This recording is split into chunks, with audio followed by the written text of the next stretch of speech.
하반기 유료 방송 시장에 지각 변동이 예상됩니다. 통신사들의 케이블 TV 인수 합병설이 연이어 나오는 데다 넷플릭스와 LG U+의 제휴도 예고돼 있습니다.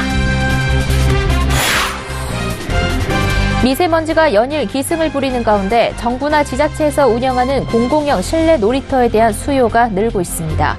현재 시설은 턱없이 부족하다는 지적이 나옵니다. 증권사에서 돈을 빌려 투자하는 신용거래 이용자가 사상 최대치를 기록하고 있습니다. 증권사들도 자기 자본 비율을 맞추기 위해 한도 줄이기에 나섰습니다.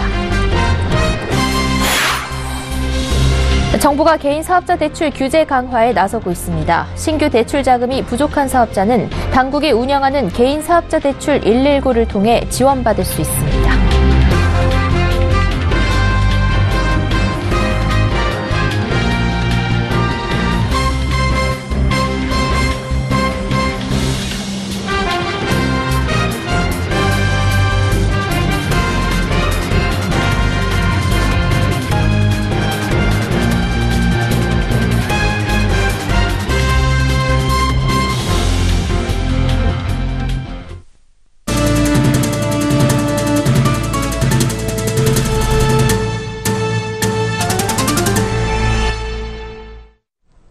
시청자 여러분 안녕하십니까? 센 경제 현장 양한나입니다. 하반기 유료 방송 시장에 지각 변동이 예상됩니다. 끊이질 않는 인수합병과 함께 합산 규제 일몰, 넷플릭스의 안방 공습까지 유료 방송 시장을 재편할 만한 굵직굵직한 이슈들이 계속 나오고 있습니다. 이보경 기자입니다. 2015년 6월 국회를 통과한 유료 방송 합산 규제. 특정 사업자가 케이블 TV와 IPTV 등의 가입자를 합산해 전체 가입자의 3분의 1을 넘지 못하도록 한 겁니다. 독과점을 막기 위한 이 규제는 법 개정이 없으면 올 6월 27일 자동 폐기됩니다. 유료방송 합산 규제는 국회가 파행을 겪으면서 논의조차 이루어지지 못했고 지금은 지방선거를 앞둬 법안을 심사하기는 사실상 어려워 보입니다. 이에 따라 규제 일몰이 관측되는 하반기에는 33%를 거의 꽉 채운 KT와 스카이라이프도 적극적인 가입자 확보에 나설 것으로 관측됩니다. 이와 함께 SK브로드밴드와 LGU+의 CJ헬로 등 케이블 TV 인수합병 추진설이 계속 흘러나오는 가운데 KT도 M&A에 본격적으로 뛰어들면서 구조 개편이 가속화될 가능성도 점쳐집니다. 지난달 딜라이브가 일부 방송 권역을 현대 HCN에 매각하면서 첫 신호탄을 쏜 데 이어 LGU+의 CJ헬로 인수설도 올 초부터 끊이질 않고 있습니다. LGU+와 넷플릭스 제휴도 시장에 미치는 파장이 클 것으로 예상됩니다. LGU+는 현재 무제한 데이터 요금제 가입 고객에 한해 넷플릭스 3개월 이용권을 주는 프로모션을 하고 있습니다. 여기에 올 하반기에는 자사 IPTV에 넷플릭스 콘텐츠를 도입할 것으로 보입니다. LGU+ 이용자들은 IPTV를 통해 넷플릭스 콘텐츠를 볼 수 있게 되는 겁니다. 업계는 IPTV와 넷플릭스의 콘텐츠 결합에 따른 영향이 적지 않을 것으로 내다보고 있습니다. 서울경제TV 이보경입니다. 지난주까지 주춤하던 미세먼지가 어제부터 다시 기승을 부리고 있습니다. 이런 날에도 미세먼지 걱정 없이 놀 수 있는 실내 놀이터를 찾는 부모들이 늘고 있는데 정부나 지자체에서 운영하는 공공형 실내 놀이터는 찾아보기 힘들다고 합니다. 유민호 기자가 취재했습니다. 서울시 여성가족재단이 운영하는 별난 놀이터. 아이들이 시간 가는 줄 모르고 뛰어놉니다. 실내 놀이터인 이곳은 공기청정기가 가동 중이고 미세먼지 측정기가 공기질을 가늠하고 있습니다. 아이와 함께 시설을 찾은 엄마들의 만족도는 높습니다. 미세먼지가 나쁜 날에는 여기 선생님께서 공기청정기 틀어주시면서 이렇게 세심하게 배려를 해주시거든요. 공공기관이 운영해 사용료가 저렴하고 부모가 아이를 믿고 맡길 수 있는 것이 장점입니다. 인기가 좋다 보니 예약이 꽉 차 발걸음을 돌리는 경우도 생깁니다. 이런 시설들이 많지는 않거든요. 여기도 근처에 지금 여기 하나밖에 없는데 더 숫자가 많아지면 엄마들도 아기를 더 맡기기 쉽기도 하고. 현재 서울에선 공공형 실내 놀이터 60여 곳이 운영 중입니다. 서울시 9세 이하 어린이 인구가 73만 6천여 명인 점을 고려하면 턱없이 부족해 보입니다. 6월 지방선거를 겨냥해 바른미래당이 공공형 키즈카페를 공약으로 내세웠고 지역의 몇몇 후보도 비슷한 약속을 했지만 전국적인 공감대는 만들어지지 않았습니다. 전문가들은 정부 차원의 시설 확충이 필요하다고 조언합니다.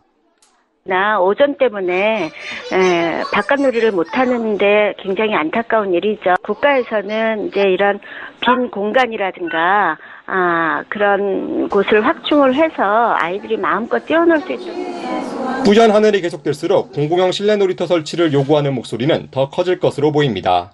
서울경제TV 유민호입니다. 주식 거래를 위해 증권사에서 돈을 빌리는 신용거래융자가 사상 최대치를 기록하고 있습니다. 증권사들도 처음엔 이자 수익을 위해 신용거래융자를 늘렸지만 그 규모가 12조 원을 넘어설 정도로 증가하면서 한도액 줄이기에 나섰습니다. 현행법상 신용거래융자는 자기 자본의 100%까지만 가능하기 때문입니다. 김성훈 기자입니다.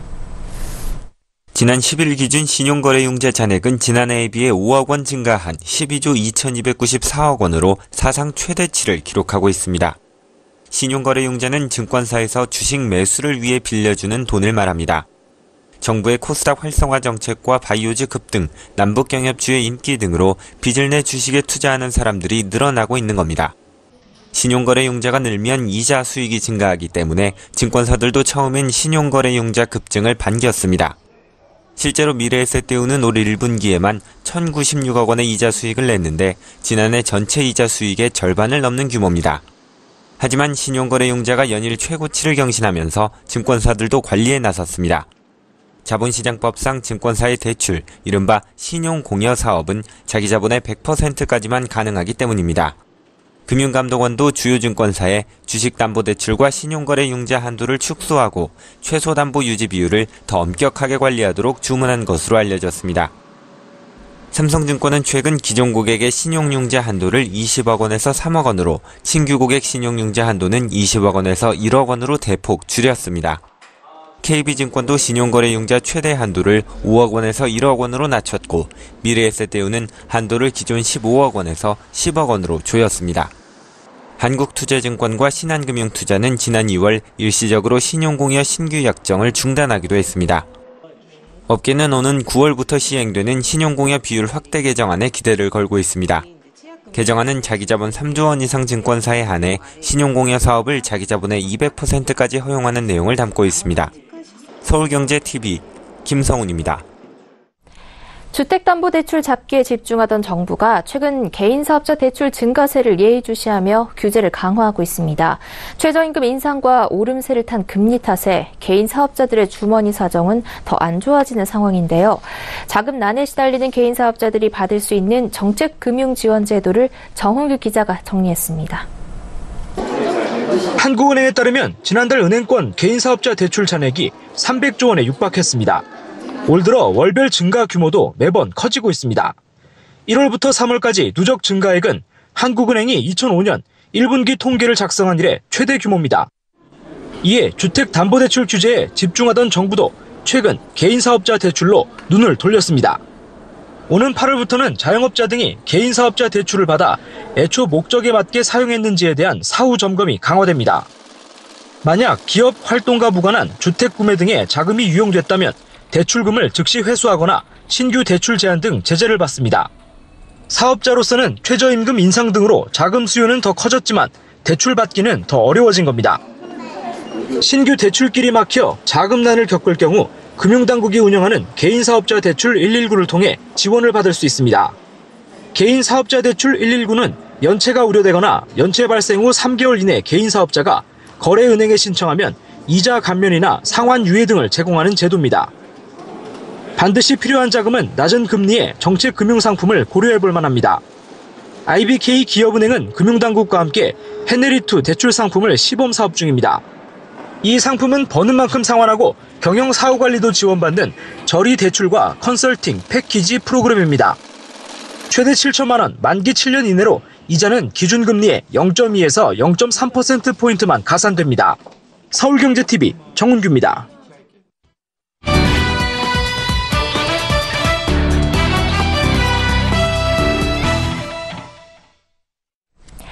강대 강대치를 보이며 대립하던 여야가 국회 정상화에 합의했습니다. 오늘 후속 논의에 들어갔는데요. 이제는 우선순위에서 밀려나 표류하던 민생 현안 챙기기에 나서지 않겠느냐는 시각이 우세합니다. 대표적 민생 현안이자 소상공인 업계의 수건인 생계형 적합업종 특별법이 어떻게 될지 그 향방에도 관심이 쏠리고 있습니다. 자세한 이야기 경제산업부 김혜영 기자와 나눠보겠습니다. 김 기자, 우선 국회가 어제 정상화에 합의를 했다고요? 네.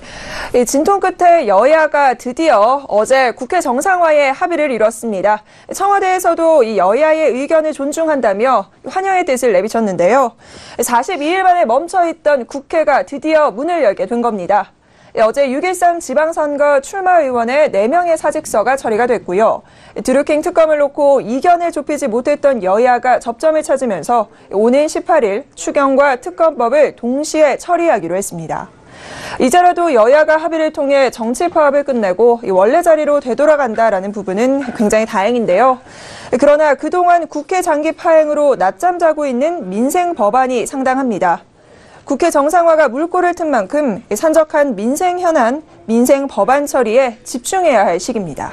네, 그동안 각종 민생 현안들도 발이 묶여 있었는데요. 네.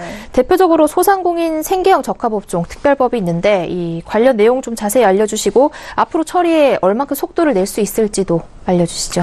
네, 대표적인 민생 현안 중 하나가 소상공인 업계의 생계형 적합업종 특별법입니다. 소상공인 업계의 가장 큰 현안으로 꼽히기도 하는데요. 여야 모두 한 목소리로 찬성하고 있는 만큼 본회의가 열리게 되면 통과할 가능성이 상당합니다. 생계형 적합업종 특별법의 내용을 좀 살펴보면요. 골목상권 보호를 위해 소상공인이 다수 진출한 특정 품목에 대해서는 대기업의 진출을 법으로 금지한다라는 겁니다. 이는 문재인 대통령의 대선 공약이기도 했는데요. 체급이 다른 소상공인들은 대기업의 문화발식 사업 확장에 속수무책일 수밖에 없는 만큼 대기업의 사업 확장을 억제해야 한다라는 취지입니다. 아무래도 중소기업에 비해서 대기업은 많은 돈과 자원 등이 있다 보니 이를 활용해서 진출 범위를 자연스럽게 늘릴 수밖에 없는데요. 이렇게 되면 중소기업은 설 자리를 잃게 되는 상황이 연출이 됩니다. 결국 우리 경제의 실핏줄로 불리는 골목상권 생존이 위협받는 걸 막자라는 건데요. 앞서 2011년 정부가 중소기업 적합업종 카드를 꺼내든 이유기도 합니다. 그러나 이는 민간 자율 합의를 기반으로 하는 만큼 처벌과 강제성에 한계가 있어 골목상권의 보호막이 되지 못한다라는 지적이 꾸준히 이어졌고요.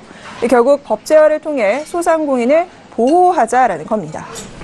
네, 실제로 바로 다음 달에 중소기업 적합업종 품목이 대다수 만료가 돼서 소상공인들 우려가 깊은 상황이라고요. 네, 맞습니다. 올해 6월이면 전통떡과 청국장 등 중소기업 적합업종 47개 품목이 끝이 납니다. 소상공인들은 이 시기를 틈타서 대기업들이 진출을 가시화하는 것 아니냐 하고 굉장히 우려하고 있는데요. 실제로 소상공인들은 생존권 결의 대회를 여는 등 법제화 처리를 빠르게 이뤄달라라고 한 목소리를 내고 있습니다. 시름에 빠진 소상공인 업계 이야기 직접 들어보시죠. 예, 6월 말로 중소기업 적합업종에서 이제 만료가 되는데 그렇게 되면은 기존의 떡집들은 경쟁력을 잃고 다 무너지게 됩니다. 다른 대기업에서도 이 적합업종이 이제 그 만료가 되면은 지금 떡업계에 진출해서 자기들이 영업할 준비를 많이 하고 있습니다. 이 법제화가 되지 않으면 전부 다 어려워서 결국은 다 문을 닫게 되면 우리 국민적으로 그 실업자가 더 많이 나오지 않겠나 생각합니다. 그 전부 다 길거리에 앉아서 온 가족의 생계가 정말 어려울 것으로 생각합니다. 네, 이 소상공인 생계형 적합업종 특별법에 대해서 국회의 입장은 어떻습니까? 네, 국회에서는 큰 틀에서의 공감대는 어느 정도 형성이 된 상태입니다. 당한 세부안을 놓고 이견이 조금 엇갈리고 있는데요. 현재 더불어민주당 이훈 의원의 법안과 자유한국당 정유섭 의원의 법안 두 가지가 있습니다. 가장 큰 쟁점은 이행 강제금 부과입니다. 이훈 의원의 법안을 좀 살펴보면 시정명령을 이행하지 않으면 위반 행위와 관련된 매출의 30%를 이행 강제금으로 물리겠다라고 하고 있습니다. 현재 적합업종 제도가 권고에 그쳐 실효성 문제가 지적되면서 보다 강력한 법적 조항을 둬야 한다라는 입장인데요. 반면 정유섭 의원안에 따르면 이행 강제금은 없습니다. 다만 참여 제한을 위반한 대기업에는 2년 이하의 징역이나 1억 5천만 원 이하의 벌금을 물도록 하고 있습니다. 네, 생계형 특별 업종과 관련해서 김혜영 기자와 이야기 나눠봤습니다. 고맙습니다.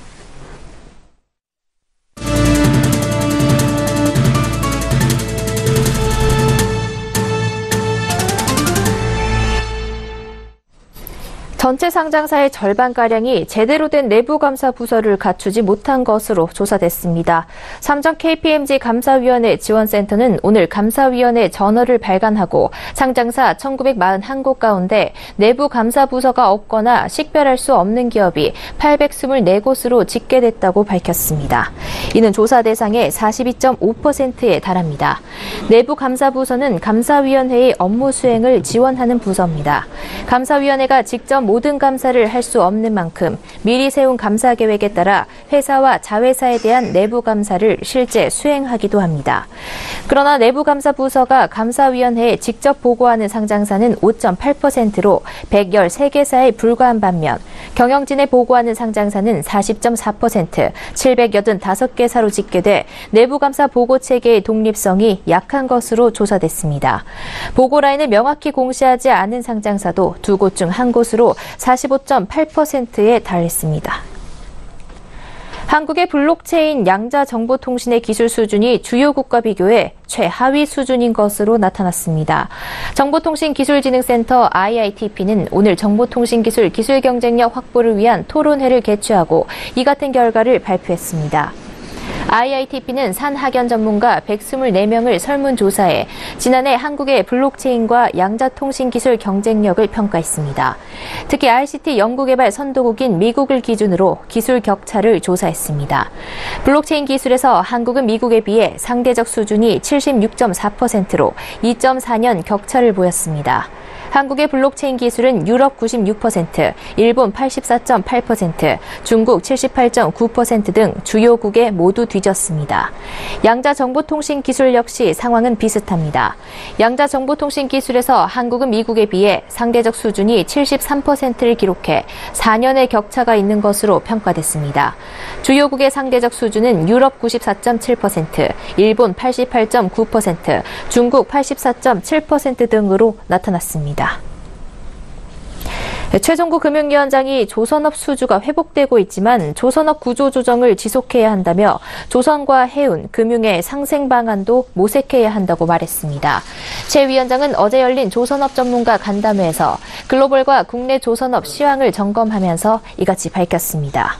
간담회에서 전문가들은 유가 상승으로 국내 조선사가 비교적 연비 효율성이 높은 선박의 발주가 증가할 것으로 전망했고 지속적인 구조조정을 통해 국내 조선업계의 생산 능력이 적정 수준으로 높아졌다고 평가했습니다. 최 위원장은 대우조선과 현대상선 등 구조조정 진행 상황을 면밀히 모니터링하고 근원적인 경쟁력 확보 방안을 모색해야 한다며 수주 회복에 따라 조선업 관련 금융지원 수요가 증가하는 만큼 선수금 환급 보증과 제작금융 지원 등을 위한 방안도 마련할 것이라고 밝혔습니다. 정부가 앞으로 5년간 인공지능 연구개발 생태계 조성에 2조 2천억 원을 투자합니다. 2022년까지 세계적 수준의 AI 기술을 확보하고 우수 인재를 양성해 세계 4대 AI 강국으로 도약한다는 목표입니다. 대통령 직속 4차 산업혁명위원회는 오늘 광화문 회의실에서 제6차 회의를 개최하고 AI R&D 전략을 심의 의결했습니다. AI R&D 전략은 크게 기술력 확보, 인재 양성, 개방 협력형 연구 기반 조성 세 가지를 축으로 추진합니다. 중점 추진 과제는 주무부처인 과학기술정보통신부가 마련했습니다. 과기정통부는 우선 AI 기술력 확보를 위해 공공 분야인 국방과 의료, 안전 등을 대상으로 대형 AI 프로젝트를 추진합니다. 또 지난해부터 진행한 AI 국가전략 프로젝트의 목표를 조정하고 대규모 병렬 처리용 AI 반도체 기술 개발 등 고위험 차세대 기술 분야에 대한 중장기 투자 지원도 병행합니다. 북한이 풍계리 핵실험장 폐기 취재를 위해 남측 한 개 통신사와 방송사의 기자를 각각 4명씩 초청한다고 밝혔습니다. 통일부는 오늘 오전 북한 조국평화통일위원회가 23일에서 25일 진행될 핵실험장 폐기 행사와 관련 이런 내용의 통지문을 보내왔다고 밝혔습니다. 통지문에 따르면 초청받은 기자들은 중국 주재 북한 대사관에서 사증을 받고 22일 베이징에서 전용 비행기로 다른 외국 기자단과 함께 원산 갈마 비행장에 도착합니다. 이후 원산에서 숙소 및 기자센터를 이용합니다. 또 기자들은 원산에서 북부 핵실험장까지 열차로 가며 현지 취재 촬영 후 원산 기자센터를 이용한 뒤 26일이나 27일 원산 갈마 비행장에서 전용기로 귀환합니다. 북측은 초청 기자들의 여비와 체류비, 통신비를 비롯한 모든 비용은 자체 부담한다고 밝혀왔습니다. 앞으로 주민등록 등초본 등 행정기관이나 공공기관에서 발급하는 각종 증명서를 전자문서 형태로 발급해 유통할 수 있습니다. 현재는 종이증명서를 출력한 뒤 우편이나 직접 방문 등의 방식으로 제출해왔습니다. 행정안전부는 종이증명서 발급에 따른 불편과 사회적 비용을 줄이기 위해 내년 블록체인 기반의 전자증명서 발급 유통 플랫폼을 구축하고 시범 서비스를 거쳐 2020년부터 전자증명서를 발급 유통합니다. 대진 침대의 매트리스 7종 모델에서 기준치가 넘는 방사능이 나왔습니다. 원자력안전위원회는 매트리스 완제품에 대한 2차 조사 결과 매트리스 속 커버뿐 아니라 스펀지에서도 방사성 광물인 모나자이트가 사용돼 라돈과 토론이 검출됐습니다.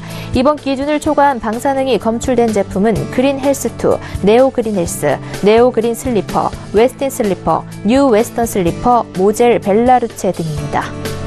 만 6세 미만 아동에게 월 10만 원씩 지급하는 아동수당 신청이 다음 달 20일부터 시작됩니다. 아동수당은 매월 25일 지급되며 첫 번째 수당은 추석 연휴 영향으로 오는 9월 21일 지급됩니다. 아동수당 수급 대상인 만 6세 미만 아동의 보호자나 대리인은 내달 20일부터 아동의 주소지 주민센터를 방문하거나 PC 또는 스마트폰으로 복지로 홈페이지에 접속해 아동수당을 신청하면 됩니다. 수서고속철도 운영사 SR이 국토교통부 감사에 이어 경찰 수사를 통해서도 채용 비리가 확인되자 15일 공식 사과문을 발표하고 피해자 구제에 나섰습니다. 오늘 서울지방경찰청 지능범죄수사대는 SRT가 2015년 7월부터 이듬해 9월까지 채용 과정에서 총 24명을 부정 채용한 것을 확인하고 당시 인사팀장과 영업본부장 등을 구속 기소하고 11명을 입건했습니다.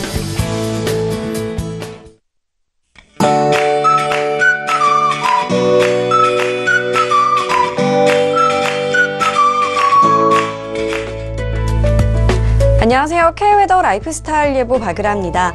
오늘 초여름 수준의 날씨를 보이며 다소 더웠는데요. 내일은 전국에 비가 오면서 더위도 한풀 꺾이겠고 공기도 쾌적해질 것으로 보입니다. 비는 내일 새벽 중부지방을 시작으로 아침에는 전국으로 확대되겠고요. 모레인 금요일까지 이어지겠는데요. 다만 영남과 전남, 제주도는 내일 오후부터 밤사이 잠시 소강 상태를 보일 때도 있겠습니다. 우선 모레까지의 비의 양을 살펴보면 중북부에 50에서 100, 많은 곳은 150mm 이상의 폭우가 쏟아지겠고요. 그 밖의 지역도 최고 30에서 60mm의 비가 오겠습니다. 특히 중부지방에 많은 비가 예상되는 만큼 피해가 없도록 주의하셔야겠습니다. 한편 비가 오면서 더위는 주춤하겠습니다. 한낮에 서울은 23도, 대구는 25도로 오늘보다 6도에서 7도가량 낮겠습니다. 내일은 기압골의 영향을 받겠습니다. 다음은 자세한 지역별 날씨입니다. 중부지방 흐린 가운데 종일 많은 비가 내리겠습니다. 한낮에 서울은 23도, 대전은 25도가 되겠습니다. 동해안 차츰 흐려져 비가 오겠습니다. 낮 기온 속초 23도, 울진 22도에 머물겠습니다. 남부지방 흐려져 비가 오겠고 잠시 소강 상태를 보이는 곳도 많겠습니다. 낮 동안 전주 26도, 대구 25도가 예상됩니다. 전해상으로 비가 오겠고요. 물결은 최고 3m까지 매우 높게 일겠습니다. 주말에는 다시 맑은 하늘을 되찾겠고요. 날도 다소 더워질 것으로 전망됩니다. 날씨였습니다. 센 경제 현장 여기까지입니다. 시청해주신 여러분 고맙습니다.